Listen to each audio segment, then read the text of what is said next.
Hi hello നമസ്കാരം, this is me Jaishankar. So എല്ലാവർക്കും മറ്റൊരു പുതിയ വീഡിയോയിലേക്ക് സ്വാഗതം.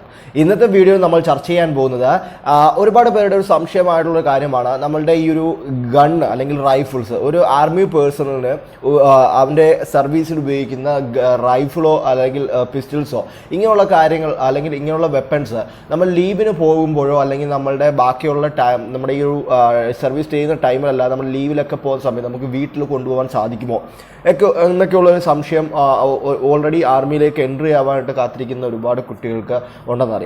അപ്പം ലീഗലി ഇത് അനുവദനീയമാണോ? നമുക്കിങ്ങനെയുള്ള റൈഫിൾസ് അല്ലെങ്കിൽ ഇങ്ങനെയുള്ള വെപ്പൺസ് ഒക്കെ നമ്മുടെ സർവീസ് അല്ലെങ്കിൽ നമ്മുടെ സർവീസിന് വേണ്ടി ഉപയോഗിക്കുന്ന ഈ സർവീസ് റിവോൾവറൊക്കെ നമുക്ക് കൊണ്ടുപോകാൻ സാധിക്കുമോ എന്നൊക്കെയാണ് നമ്മൾ ഇന്നത്തെ ഒരു വീഡിയോയിൽ ചർച്ച ചെയ്യാൻ പോകുന്നത്. സോ അതുകൊണ്ടാണ് തീർച്ചയായിട്ടും നിങ്ങൾ വീഡിയോ ആദ്യം മുതൽ അവസാനം വരെ സ്കിപ്പ് ചെയ്യാതെ കാണാൻ ശ്രമിക്കുക. അതോടൊപ്പം തന്നെ നിങ്ങൾ ഇതുവരെയും എൻ്റെ ഈ ചാനൽ സബ്സ്ക്രൈബ് ചെയ്യുക. അതിനോട് ചേർന്നുള്ള കുഞ്ഞ് ബെൽ ബട്ടൺ കൂടെ എനേബിൾ ചെയ്ത് വെക്കുമ്പോൾ ഞാൻ ഈ ചെയ്യുന്ന വീഡിയോസ് എല്ലാം നിങ്ങളുടെ മൊബൈലിലേക്ക് നോട്ടിഫിക്കേഷനായി വരുന്നതാണ്. അതുപോലെ തന്നെ നമ്മുടെ ശൗര്യ ഡിഫൻസ് അക്കാഡമി കൊട്ടാരക്കരയിലേക്ക് ഇപ്പോൾ കഴിഞ്ഞ റിക്രൂട്ട്മെൻറ്റ് ആളുകളുടെ റിട്ടേൺ എക്സാമിൻ്റെ ഓൺലൈൻ ഓഫ്ലൈൻ ക്ലാസ്സസ് സ്റ്റാർട്ട് ചെയ്തിട്ടുണ്ട്.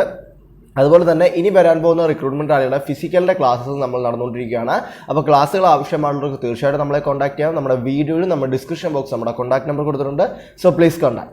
സോ നമ്മളുടെ ഈ ഒരു റൈഫിൾസ് ഒരു ആർമി പേഴ്സണലിന് ഏറ്റവും അവൻ്റെ ജീവിതത്തിൽ അല്ലെങ്കിൽ അവൻ്റെ സർവീസ് ടൈമിലെ ഏറ്റവും ഒരു വിലപ്പെട്ട ഒരു കാര്യമാണ് അവൻ്റെ ആ ഒരു റൈഫിൾ എന്ന് പറയുന്നത്. അത് നമ്മളുടെ ട്രെയിനിങ് പീരീഡിൽ തന്നെ നമ്മളുടെ ട്രെയിനിങ് ടൈമിൽ തന്നെ ഏതൊരു വ്യക്തി അല്ലെങ്കിൽ ഒരു റിക്രൂട്ടായിട്ട് വരുന്ന ഏതൊരു കാൻഡിഡേറ്റിനെ പോലും ഒരു സോൾജിയറിനെ വളരെ ട്രെയിനിങ് പീരീഡിൽ തന്നെ ആ ഒരു റൈഫിൾ സൂക്ഷിക്കേണ്ട രീതിയും അതിൻ്റെ ഇമ്പോർട്ടൻസും എല്ലാം ആ ഒരു ട്രെയിനിങ് പീരീഡിൽ തന്നെ നമ്മളെ പഠിപ്പിക്കാറുണ്ട്. കാരണം നമ്മളുടെ ഒരു ഭാര്യയെ പോലെയാണ് അത് റൈഫിളിനെ കാണേണ്ടതെന്നാണ് നമ്മൾ ട്രെയിനിങ് പീരീഡിൽ നമ്മളെ പഠിപ്പിക്കുന്നത്. കാരണം അത്രയും സുരക്ഷിതമായിട്ട് തന്നെ നമ്മൾ റൈഫിൾസിനെ കാത്തു സൂക്ഷിക്കും. കാരണം ഒരു ടൈമിൽ നമ്മളുടെ ജീവന് തന്നെ അല്ലെങ്കിൽ നമ്മുടെ നാടിന് വേണ്ടിയിട്ട് ശത്രുക്കളെ നേരിടണമെങ്കിൽ നമ്മളുടെ ഈ റൈഫിൾ നമുക്ക് വളരെ ആവശ്യം തന്നെയാണ്. നമ്മളെ ജീവൻ രക്ഷിക്കേണ്ടതും ആ ഒരു റൈഫിൾ തന്നെയാണ്. അപ്പോൾ റൈഫിളിനെ അത്രത്തോളം നമ്മൾ ഒരു പട്ടാളക്കാരന് അത്രയും സുരക്ഷിതമായിട്ട് തന്നെ ആ റൈഫിൾ നോക്കേണ്ടത് ആവശ്യമുണ്ട്. അപ്പോൾ ഈ ഒരു ടൈമിൽ തന്നെ നമുക്ക് അതിനെക്കുറിച്ചുള്ള ഇമ്പോർട്ടൻസ് നമുക്ക് പഠിപ്പിച്ചു തരാറുമുണ്ട്. അതായത് നമ്മുടെ വെപ്പൺ ട്രെയിനിങ് ടൈമിലാണ്. വെപ്പൺ ട്രെയിനിങ് ടൈമിനിടയിൽ നമ്മൾ ക്ലാസ്സസും കാര്യങ്ങളൊക്കെ ഉണ്ട്. അപ്പോൾ എങ്ങനെ സുരക്ഷിതമായിട്ട് വെക്കണം എന്നൊക്കെ നമ്മൾ ആ ഒരു ടൈമിൽ പഠിപ്പിക്കാറുണ്ട്.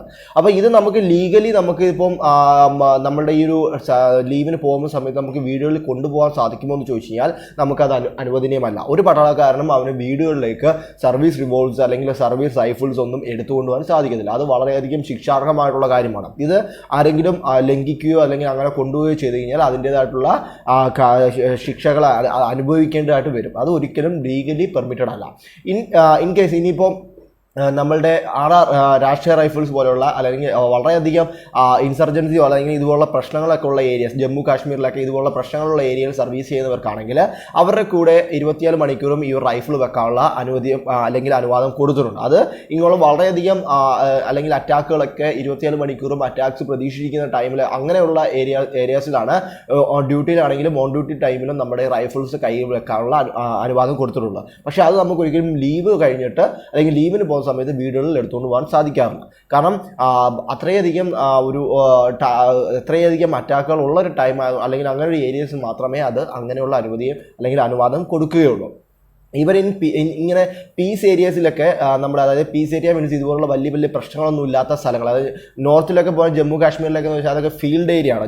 JNK എന്നൊക്കെ പറയുന്ന ഫീൽഡ് ഏരിയ ആണ്. അവിടെയൊക്കെ എപ്പോൾ വേണമെങ്കിലും അറ്റാക്കുകൾ സംഭവിക്കാവുന്ന സമയം. പക്ഷേ പീസ് ഏരിയസ് എന്ന് പറഞ്ഞാൽ നമ്മുടെ കേരളം അതുപോലെ തന്നെ ഇങ്ങോട്ടുള്ള സൗത്ത് ഇന്ത്യൻസ് ഒക്കെ എന്ന് പറയുന്ന ഒരു പീസ് ഏരിയസ് ആണ്, വലിയ പ്രശ്നങ്ങളൊന്നും ഇല്ലാത്ത ഏരിയസ്. ഇവിടെയൊക്കെ എന്ന് വെച്ച് കഴിഞ്ഞാൽ ഇവിടേക്കുള്ള യൂണിറ്റുകളിലൊക്കെ എന്ന് വെച്ചാൽ നമ്മൾ ഉപയോഗിക്കുന്ന ഓരോ ബുള്ളറ്റിൻ്റെ കാലി കേസിന് പോലും, അതായത് കാലി കേസ് മീൻസ് നമ്മുടെ ബുള്ളറ്റ് കഴിഞ്ഞ ശേഷം വരുന്ന ആ ഒരു കേസിന് പോലും അതിൻ്റെ കൗണ്ടിങ് പോലും കറക്റ്റ് ആയിരിക്കണമെന്നുണ്ട്. കാരണം അതിൻ്റെ കൗണ്ടിങ് തെറ്റിയാൽ തന്നെ നമുക്ക് അതിൻ്റെ ശിക്ഷാ നടപടികൾ ചിലപ്പോൾ അല്ലെങ്കിൽ അത് വലിയൊരു പ്രശ്നമായിട്ട് വരാറുണ്ട്. അത് ആർമി സർവീസ് ചെയ്യുന്നവർക്ക് ഒരുപക്ഷെ അത് മനസ്സിലാവും. കാരണം അത് നിങ്ങൾക്ക് ഇനി ജോയിൻ ചെയ്യുമ്പോൾ നിങ്ങൾക്ക് മനസ്സിലാവും. നമ്മുടെ ട്രെയിനിങ് പീരീഡിലാണെങ്കിൽ പോലും നമ്മൾ ഫയറിങ്ങിന് പോകുമ്പോൾ നമ്മളുടെ ഓരോ കാലി കേസസ് പോലും നമ്മൾ കറക്റ്റായിട്ട് കൗണ്ടിങ് കൃത്യമായിരിക്കണം. ഇല്ലെങ്കിൽ നമ്മൾ കൊണ്ടുപോകുന്ന ബുള്ളറ്റിൻ്റെ കണക്കുകൾ പോലും കൃത്യമായിട്ട് നമ്മൾ സമർപ്പിക്കേണ്ടതുണ്ട്.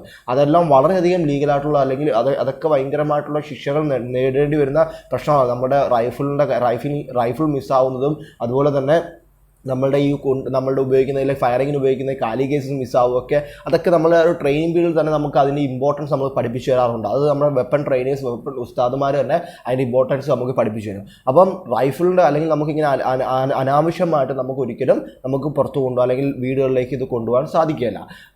അതുപോലെ തന്നെ നമ്മളുടെ വീടുകളിൽ അല്ലെങ്കിൽ നമ്മൾ ലീവിന് പോകുന്ന സമയത്ത് നമ്മൾ കൃത്യമായിട്ട് നമ്മളുടെ റൈഫിൾ കൃത്യമായിട്ട് നമ്മൾ ആർമി കോത്തിൽ നമ്മൾ അത് സബ്മിറ്റ് ചെയ്യാറുണ്ട്. അതിൻ്റെ പേപ്പർ കാർവായികളെല്ലാം കറക്റ്റ് ആക്കിയതിന് ശേഷം മാത്രമേ നമുക്ക് ലീവുകൾ അലൗട്ട് ചെയ്യത്തുള്ളൂ. കാരണം അത്രയധികം നമ്മൾ ഈ ഒരു റൈഫിളിന് പ്രാധാന്യമുണ്ട്. അത് മിസ്സാവുവാനോ അല്ലെങ്കിൽ അത് നശിപ്പിക്കുവാനോ ഒന്നും നമുക്ക് സാധിക്കില്ല. അത് കൃത്യമായിട്ട് സുരക്ഷിതമായിട്ട് നോക്കേണ്ട കാര്യവും ആ ഒരു പട്ടാളക്കാരൻ്റെ ഒരു ഡ്യൂട്ടിയാണ്. അത് ഒരിക്കലും ഒരു പട്ടാളക്കാരൻ അത് കൃത്യമായിട്ട് തന്നെ സുരക്ഷിതമായിട്ട് വെക്കേണ്ടതും ആ ഒരു ആർമി അല്ലെങ്കിൽ ആ സോൾജിയറിൻ്റെ ഏറ്റവും ഇമ്പോർട്ടൻസ് ആണ്.